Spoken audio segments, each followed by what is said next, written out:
दोस्तों, आज मैं आपको एक किताब नहीं, एक सफर सुनाने वाला हूं।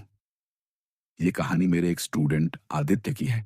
आज से कुछ साल पहले मैं एक एमबीए कॉलेज में मार्केटिंग के सब्जेक्ट्स पढ़ाया करता था, लेकिन सिर्फ पढ़ाना कभी मेरा उद्देश्य नहीं रहा।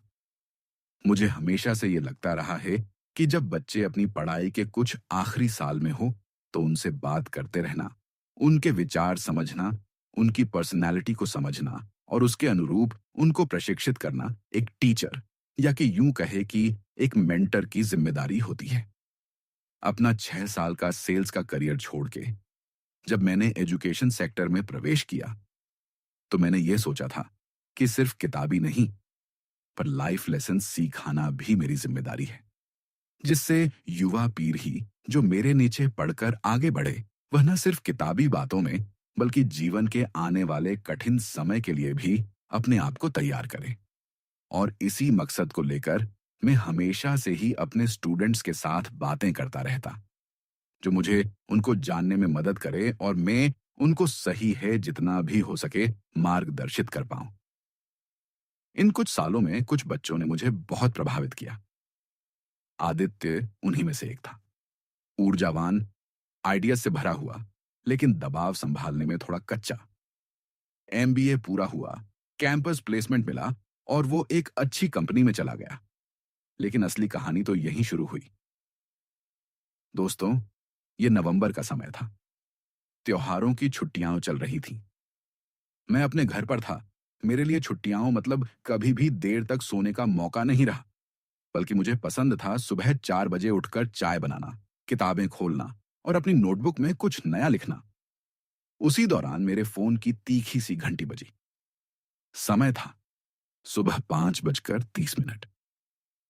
मैं थोड़ा चौंका, क्योंकि मुझे पता है कि इतने बजे सिर्फ वही लोग कॉल करते हैं जो मुझे बहुत करीब से जानते हैं या फिर कोई परेशानी में होते हैं। मैंने फोन उठाया। आवाज आई, हल्की टूटी हुई। सर, मैं आदित्य बोल रहा हूं।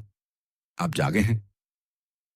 उसकी आवाज में थकान थी, लेकिन सिर्फ थकान नहीं, एक दबा हुआ तनाव, एक भारीपन, जैसे उसने कई रातें नींद में नहीं बिताई हों। मैंने पूछा, सब ठीक है बेटा? क्या हुआ? वो बोला, सर, मैं होम टाउन आया हूं। अभी अभी बस से उतरा हूं। एक बार आपसे मिलना चाहता था। जब भी आप कहें, बस मिलना है। मुझे उसी पल समझ आ गया कि कुछ परेशानी से जूझ रहा है। मैंने कहा, बेटा, आज तुम आराम करो। कल सुबह मेरे रीडिंग रूम में मिलते हैं। एक कप चाय साथ पिएंगे। वो बहुत ही सॉफ्टली बोला, थैंक यू सर, कल जरूर आऊंगा। अगले दिन मैं हमेशा की तरह सुबह में जल्दी उठ गया। आदतन किताब पढ़ रहा था और करीब करीब 6 बजे दरवाजे पर हल्की दस्तक हुई। मैंने दरवाजा खोला तो आदित्य सामने खड़ा था। उसे देखते ही मुझे लगा कि यह वही आदित्य नहीं था जो कॉलेज में एनर्जेटिक, एक्साइटेड और आइडियाज से भरा रहता था। उसकी आंखें लाल थीं, शायद नींद पूरी नहीं हुई थी। चेहरे पर वो तेज नहीं था जो उसके अंदर हमेशा रहता था। मैंने उसे अंदर बुलाया। आओ आदि, बैठो, मैं हम दोनों के लिए चाय लेकर आता हूं। हम दोनों रीडिंग रूम में बैठे, जहां मेरी किताबें और मेरी नोट्स पडेडी रहती थीं। मैंने चाय का कप आगे बढ़ाते हुए उसकी तरफ देखा और मुस्कुराया, लेकिन प्रतिभाव बहुत ना के बराबर मिला। मैं समझ गया कि मेरा अंदाजा सही था। आदित्य चाय का कप पकड़कर बस चुप बैठा रहा। मेरे पूछने से पहले ही उसकी आंखों में पानी भर आया। फिर उसने बोलना शुरू किया, सर, शायद मैं कॉरपोरेट के लिए नहीं बना। 2 साल हो गए हैं जॉब करते हुए, कंपनीज बदलता रहा, पर कहीं पर अपने पैर नहीं जमा पा रहा हूं। कभी टारगेट्स कंप्लीट नहीं कर पा रहा हूं, तो कभी बॉस खुश नहीं होते। रिव्यू खराब आने का डर और जॉब कभी भी गंवाने का डर हमेशा बना रहता है। और सबसे बड़ा डर पता है सर, क्या है? घर वाले सोचते हैं मैं अच्छी जॉब कर रहा हूं, अच्छी सैलरी कमा रहा हूं, पर अंदर से मैं टूट गया हूं। उसकी आवाज कांप रही थी। उसका दर्द सिर्फ जॉब का नहीं था, वो सेल्फ ट्रस्ट खोने का डर था और अपने करियर को डूबता देखने का डर था। उसको संभालते हुए मैंने कहा, कोई बात नहीं बेटा, ये बहुत नॉर्मल बात है, इसको सॉल्व किया जा सकता है। मैंने उससे पूछा, तुम्हारा दिन कैसे गुजरता है? अपने प्रॉब्लम्स के बारे में बताऊं? उसने धीरे धीरे अपने दिन का साइकिल बताया। कभी 9 बजे ऑफिस पहुंचता, कभी 10, पर ऑफिस पहुंचकर समझ नहीं आता कि दिन कहां से शुरू करना है। मॉर्निंग की चाय आने तक मोबाइल स्क्रॉल करता हूं। फिर जब काम करना शुरू भी करता हूं, तो कंफ्यूज रहता हूं। मेरे बॉस कहते हैं कि मेन टास्क बीच में छोड़ देता हूं, फॉलोअप्स भूल जाता हूं, रिपोर्ट्स लास्ट मिनट बनाता हूं। डेडलाइंस पहुंचने पर पैनिक अटैक जैसा महसूस होता है और रात को गिल्ट के साथ सोता हूं। फिर बोला, सर, मैं मेहनत तो करता हूं, लेकिन टिक नहीं पाता। लोग कंसिस्टेंसी कैसे लाते हैं? मैं बिगिन करता हूं और टूट जाता हूं। बार बार। वो सच बोल रहा था, और उसका सच हजारों प्रोफेशनल्स की कहानी है। मैंने कहा, बेटा, ये सिर्फ तुम्हारी नहीं, बहुत से वर्किंग प्रोफेशनल्स की प्रॉब्लम है, मगर इसको हल करने का कोई रॉकेट साइंस नहीं है। अगर ये उम्मीद से आए हो तो मुश्किल है, लेकिन खुद को अगर बदलना चाहते हो तो अपनी आदतों को बदलना पड़ेगा। क्या तुम तैयार हो इसके लिए? और जैसे कि मैंने उम्मीद की थी, उसने कहा, बिल्कुल सर, आप बताइए, क्या करना चाहिए? मैंने अपनी शेल्फ से वो किताब उठाई जिसने कई करियर्स और कई जिंदगियां बदली हैं। एटॉमिक हैबिट्स, जेम्स क्लियर की लिखी हुई। मैंने किताब उसकी तरफ बढ़ाते हुए कहा, तुम्हारे अंदर टैलेंट की कमी नहीं है, सिर्फ तरीके की कमी है। और उसके बाद शुरू हुई उसकी ट्रांसफॉर्मेशन जर्नी। अगले दिन जब आदित्य ने पढ़ाई शुरू की, तो किताब का पहला बड़ा नियम उसके सामने आया। व्यवहार बदलने का असली रास्ता आइडेंटिटी से जाता है। जेम्स क्लियर लिखते हैं, आप वो काम इसलिए नहीं करते क्योंकि वो जरूरी है, आप वो काम इसलिए करते हैं क्योंकि आप खुद को कैसा इंसान मानते हैं। आदित्य को पहला झटका यही लगा। वो सोचता था कि कंसिस्टेंसी नहीं है, फोकस नहीं है, प्रेशर सहन नहीं होता। लेकिन असल में समस्या यह थी कि उसके एक्शंस उसकी खुद की पहचान से टकरा रहे थे। वो खुद को अंदर ही अंदर ऐसा प्रोफेशनल मानता था जो किसी तरह दिन निकाल लेता है, और इंसान हमेशा वही करता है जो उसकी आइडेंटिटी के अनुसार लगता है। इसलिए पहला काम था अपनी पहचान बदलना। मैंने उससे कहा, अगर तुम्हें अपनी प्रोफेशनल लाइफ मजबूत बनानी है, तो जरूरी है कि तुम पहले अपने मन में खुद की तस्वीर बदलो। उसने तब अपनी नई आइडेंटिटी लिखी, I am the kind of professional who shows up every day and finishes what I start. I am consistent, I take responsibility, I follow through. ये पहचान कोई मोटिवेशनल पोस्टर नहीं थी, ये उसके रोजमर्रा के छोटे फैसलों का ढांचा बनने वाली थी। अब वो हर काम से पहले खुद से सिर्फ एक सवाल पूछता, इस समय एक डिपेंडेबल प्रोफेशनल क्या करेगा? और यही सवाल उसके एक्शंस को शेप देने लगा। अब बारी थी दूसरे नियम को अमल में लाने की। गोल्स नहीं, सिस्टम्स बनाओ। गोल्स दिशाएं बताते हैं, सिस्टम्स रास्ते बनाते हैं। यह पढ़कर उसने मुझे फोन किया, सर, ये नियम पढ़कर तो समझ आ गया, लेकिन मैं इसका इस्तेमाल कैसे करूं? मैंने उससे कहा, प्रॉब्लम यह नहीं होती कि लोग गोल्स गलत चुनते हैं, समस्या यह होती है कि गोल्स तक पहुंचने का डेली स्ट्रक्चर नहीं बनाते। प्रमोशन चाहिए, बस उसे भूल जाओ, वह गोल है। अपना सही और डिसिप्लिन डेली रूटीन पकड़ो जो तुम्हें अपने गोल तक ले जाने में मदद करे, वही सिस्टम है। सिस्टम बना के उसको फॉलो करते जाओ और देखो तुम्हारा गोल खुद ब खुद नजदीक आता जाएगा। उसने छोटे छोटे सिस्टम्स बनाना शुरू किए। उसमें सबसे पहला जो उसने चेंज लाया वह था एक दिन पहले ही अगले दिन का टू डू लिस्ट बनाना।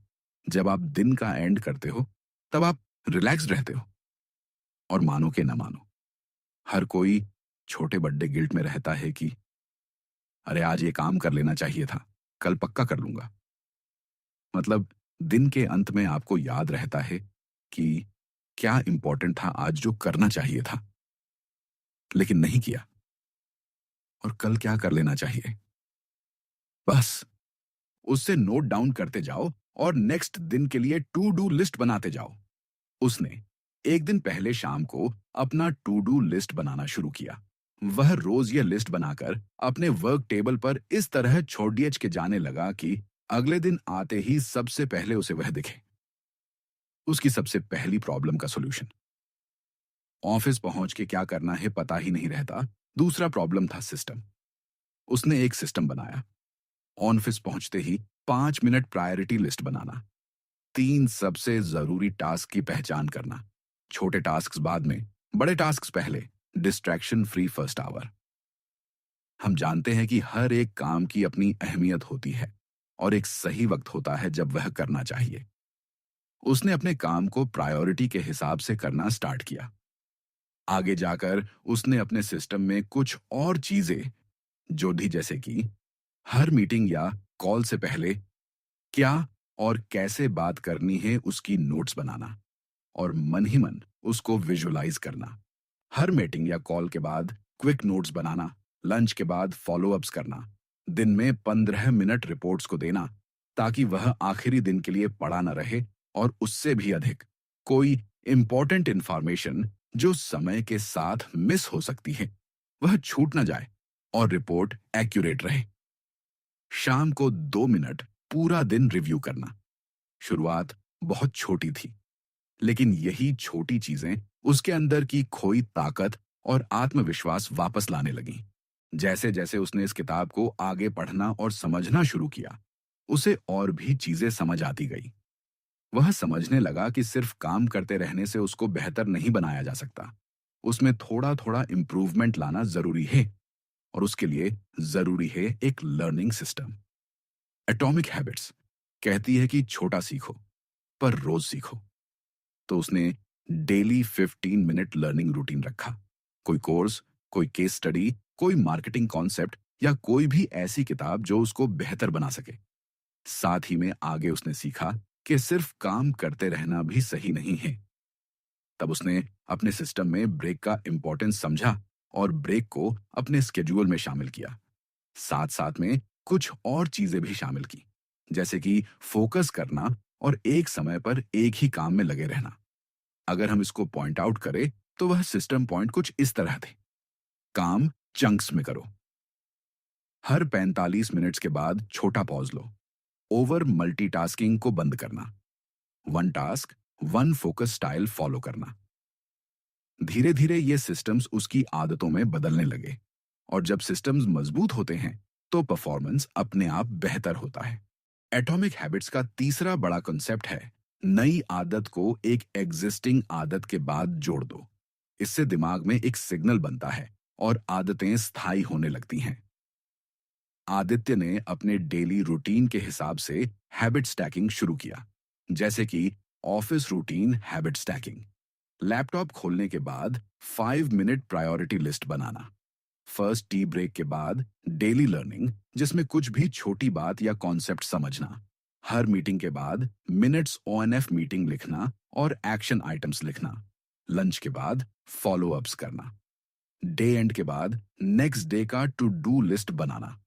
उसकी सबसे वीक जगह थी स्ट्रेस हैंडलिंग, तो उसने इमोशनल स्टैक्स याद किए। जब स्ट्रेस आए, एक डीप ब्रेथ प्लस एक sip of water plus 10 second wait rule. जब कंफ्यूजन आए, 2 मिनट क्लैरिटी नोट बनाना। जब किसी काम में फंस जाए, 5 मिनट ब्रेक लेकर रीस्टार्ट करना। ये बहुत छोटे स्टेप्स थे, लेकिन इन्हीं स्टेप्स ने उसके दिमाग को दोबारा ट्रेन किया। आगे किताब कहती है कि एनवायरनमेंट आपके बिहेवियर को चुपचाप लिखता है। आदित्य को यह सीख बहुत गहरी लगी क्योंकि उसकी सबसे बड़ी लड़ाई डिस्ट्रैक्शन से थी। हमने उसके एनवायरनमेंट को 3 लेवल्स पर बदला। पहला था फिजिकल एनवायरनमेंट, डेस्क पर सिर्फ लैपटॉप और नोटपैड, फोन उल्टा और साइलेंट। डेस्कटॉप पर सिर्फ 3 ऐप्स, ब्राउजर में सिर्फ 2 वर्किंग टैब्स, वाटर बॉटल पास रखना। इससे उसका दिमाग साफ महसूस करने लगा। दूसरा था digital environment, WhatsApp muted, social apps in hidden folder, email check schedule fixed, notification behaviour changed. उसका मोबाइल अब उसके कंट्रोल में था, मोबाइल उसे कंट्रोल नहीं कर रहा था। तीसरा था वर्क एनवायरनमेंट। उसने अपने आसपास ऐसे क्यूज रखने शुरू किए जो उसे काम की याद दिलाए। Sticky note, finish what you start. Whiteboard, 3 important task, small hourglass, 45 minute focus timer. अब हर चीज उसकी आदतों को सपोर्ट कर रही थी। आगे जाके किताब एक और अद्भुत कॉन्सेप्ट बताती है। What gets measured gets multiplied. Aditya ने अपनी आदतों को ट्रैक करना शुरू किया। पहला था daily tracker. 3 important task, follow ups, learning, client communication, reporting. हर टिक मार्क उसे भीतरी सेटिस्फैक्शन देता। कभी क्रॉस ना हो तो गिल्ट बढ़ाने के बजाय इंप्रूवमेंट का सिग्नल बनता। दूसरा था वीकली रिव्यू। हर वीकेंड वो मुझसे 10 मिनट कॉल करता और बताता कि क्या अच्छा किया, कहां लड़खड़ाया और अगले हफ्ते क्या सुधार करेगा। किताब कहती है कि रिव्यू आपकी ग्रोथ का मिरर होता है, और आदित्य का मिरर उसे साफ दिखा रहा था कि वो अब पहले जैसा नहीं है। किताब के आखिर में एटॉमिक हैबिट्स का सबसे सुंदर विचार है। छोटे बदलाव समय के साथ बड़े असर देते हैं। 3 महीने बाद आदित्य के टास्क्स ऑन टाइम होने लगे। उसे काम में फ्लो महसूस होने लगा। इंटरप्शंस कम हुए। वहीं 6 महीने बाद क्लाइंट कॉल्स में क्लैरिटी आ गई थी। टीम को उस पर भरोसा हो चुका था। मैनेजर उसके रिपोर्ट्स को बेंचमार्क मानने लगे थे। और 9 महीने बाद उसका कॉन्फिडेंस वापस आ गया था, बिल्कुल पहले की तरह, या यूं कहे कि पहले से भी ज्यादा और सटीक। उसका परफॉर्मेंस ग्राफ लगातार ऊपर जा रहा था। और सच मानो, प्रमोशन का ईमेल उसके इनबॉक्स में था, और अगली सुबह उसके मैसेज में सिर्फ 4 शब्द थे। Sir, I made it. Aditya की इस कहानी में एटॉमिक हैबिट्स एक किताब नहीं थी, ये उसकी प्रोफेशनल लाइफ का नया नक्शा थी। एक ऐसा नक्शा जो छोटे कदमों से बना, लेकिन बड़े और कामयाब बदलाव लाया। ये कहानी सिर्फ आदित्य की नहीं, ये हर उस इंसान की कहानी बन सकती है जो रोज कोशिश करता है, फिर भी टिक नहीं पाता। बस शुरुआत आइडेंटिटी से करनी है, रास्ता सिस्टम से बनाना है, साफ सुथरा एनवायरनमेंट रखना है, और कंसिस्टेंसी को ट्रैकिंग से मजबूत करना है। अगर एक ही लाइन में इस पूरी बात का सार लेना चाहो, तो ये समझ लो या लिख के रख लो कि इंसान बड़ी चीजों से नहीं, छोटे रोजमर्रा के फैसलों से बदलता है, और यही एटॉमिक हैबिट्स की असली ताकत है। तो दोस्तों, मैं आशा करता हूं कि आदित्य की इस कहानी में कहीं ना कहीं आपने अपनी मुश्किलों की या डाउट्स की एक झलक देखी होगी, और आपको उसका रास्ता भी अवश्य दिखा होगा। पर पूर्ण बदलाव के लिए मैं ये मानता हूं कि एक बार इस कहानी को सुन लेने से कुछ हासिल नहीं होगा। इसे बार बार सुनिए, कम से कम हफ्ते में एक बार। हर बार जब आप इसे सुनेंगे, आपकी एक नई प्रॉब्लम का सॉल्यूशन मिलेगा आपको। और हां, सिर्फ इस कहानी को नहीं, पूरी एटॉमिक हैबिट्स किताब को पढ़ें और देखिए आपकी जिंदगी कैसे बदलती है। तो दोस्तों, आपको अगर ये वीडियो अच्छा लगा हो तो हमसे जुड़े रहें और फॉलो करते रहें। आदित्य की इस कहानी को अपने ऐसे दोस्तों के साथ शेयर कीजिए जो आपको लगता है आदित्य की जैसी मुश्किल से गुजर रहा है और इसे सुनकर अपनी प्रॉब्लम से बाहर निकल सकता है। और हाँ, कमेंट सेक्शन में हमें बताएं कि और किन बातों पे हम आगे बात कर सके और आप तक लाते रहे। मिलते हैं अगली वीडियो में। तब तक के लिए गुड बाय दोस्तों।